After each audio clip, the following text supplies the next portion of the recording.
Y'all know how I get down. We talking boxing, man. So it seems as if boxing scene has caught up with none other than Guillermo Rigondeaux. I have done a video not too long ago wondering if Guillermo Rigondeaux was still alive. Nobody seen the man. Nobody heard from the man. You know what I mean? It's almost as if the man was hiding under some sort of rock or something, man. But, Guillermo Rigondeaux has surfaced. And, boxing scene has him quoted. And I'm telling you, man, with his quote that he got out there, he's going to kick up a little dust with this, man. And that's facing Loma at 130 was not a mistake. Things just did not go as expected. Maybe it was not what I expected. It was a lot of weight. I am very small for that division. From 118 to 130, and then the next day, the difference was greater. 160 against 124. And it was too much for me.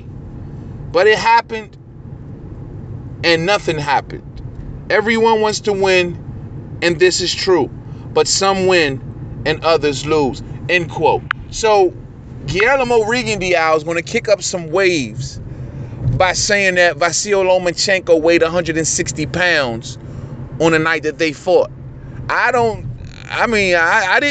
Maybe Guillermo Rigondeaux knows something we don't, but I didn't see a 160-pound Lomachenko the night that they fought. See, this is going to be a bad icing on this cake, man, because Guillermo Rigondeaux already is on thin ice by saying that he got a hand injury in that fight. And most of us is wondering, how the hell can you get a hand injury when you ain't hitting nothing? So it's like you want to now come back and say that Vasyl Lomachenko weighed 160 pounds, and even me who was pulling for Guillermo Rigondeaux in that fight, I'm just like, yo, what the hell are you talking about, bruh? Like, for real, you need to cut that out. Now, I mean, you may not be the greatest Lomachenko fan, and you may say, oh, he avoided me at other weights or whatever. But, I mean, to say that the man came in at 160 pounds when you seen him up against Jorge Linares in his last fight that was down at 35, and it looked like Lomachenko was barely hitting the ceiling on that. So I'm like, yo, I don't know what Rigondeaux is talking about, but what I will say this, it's good to see Guillermo Rigondeaux back. You know, he's a good talent. He's a good name to still remain in boxing. He states that he basically never really went nowhere. He was just kind of resting. And he's wondering why people approach him on the street like, where you been? Yeah, Rigondeaux, where you been? You know what I'm saying? Rigondeaux, I don't know, man. I don't want to start calling Rigondeaux a liar. But Rigondeaux, I know he was hiding out, man. It's like Rigondeaux be doing a lot of bluffing, man. I like him as a fighter. Talented dude. But, yo, I know Rigondeaux run with gangsters, man. I'm telling you, man, a lot of that done rubbed off on Rigo. And Rigo be on some other stuff, man. Like, his hand injury, now you telling us he weighed 160. You know, a lot of fans will start to throw certain charges at Rigondeaux about the negotiations. Like, oh, you didn't want to fight at 126, so why complain about it? It's just, Rigondeaux is not doing themselves any favors. So all I can say to Rigondeaux is fight well on your return, my man. You know, you come back. I don't know if he's going to go back down to 26. I don't know if he's going to go back down to 22. I think he should compete at 26. There's some good names there. Of course, everybody who avoided him at 22 has ran to 26. And maybe when he comes to 26, they'll run to 30 or 35. I don't know. But Guillermo Rigondeaux versus Gary Russell Jr., that would be great. You know what I'm saying?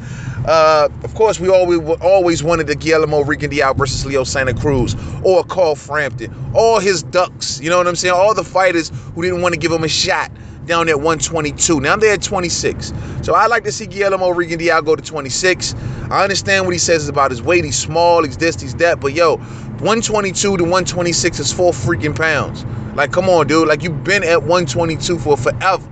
So I think if he wants name recognition and he definitely wants to come back and make an impact, he should look to go to 126 route, in my opinion.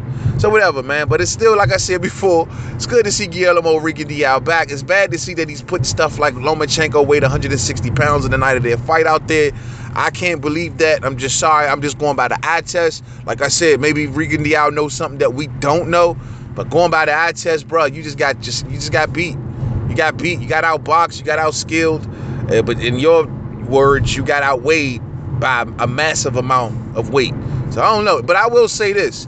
If it's true, which I don't think it is, but if it's true, yo, Vasyl Lomachenko had the fix in on that, man. Because he deliberately dragged that fight to 130 and then come into that fight 160 pounds. It's not, it wouldn't look good for Vasyl Lomachenko. But I just don't. No, I'm not gonna put that at the foot of Vasyl Lomachenko. The guy's a talented fighter. He's a humble fighter. I like Vasyl Lomachenko. And Guillermo Rigondeaux, you just got beat. But it's good to see you back. So to the next video, Main Man Made Man. Don't forget to subscribe to Twitter, Made Man 511, Facebook, Main Man Made Man Boxing Forum, Google Plus, Main Man Made Man. Yeah, man. Like I said, man, Rigondeaux, good talent, man. You know, he, from a skill point of view, one of the top-notch, best out there. It's just that Vasyl Lomachenko just actually outskilled him. And people like to use the weight as the excuse. I mean, the weight had nothing to do with you not being able to hit the guy. You wasn't even really hitting him, Rigondeaux. So you can blame it on weight, but that wasn't the same Rigondeaux that we know. Period. So to the next video. Peace out.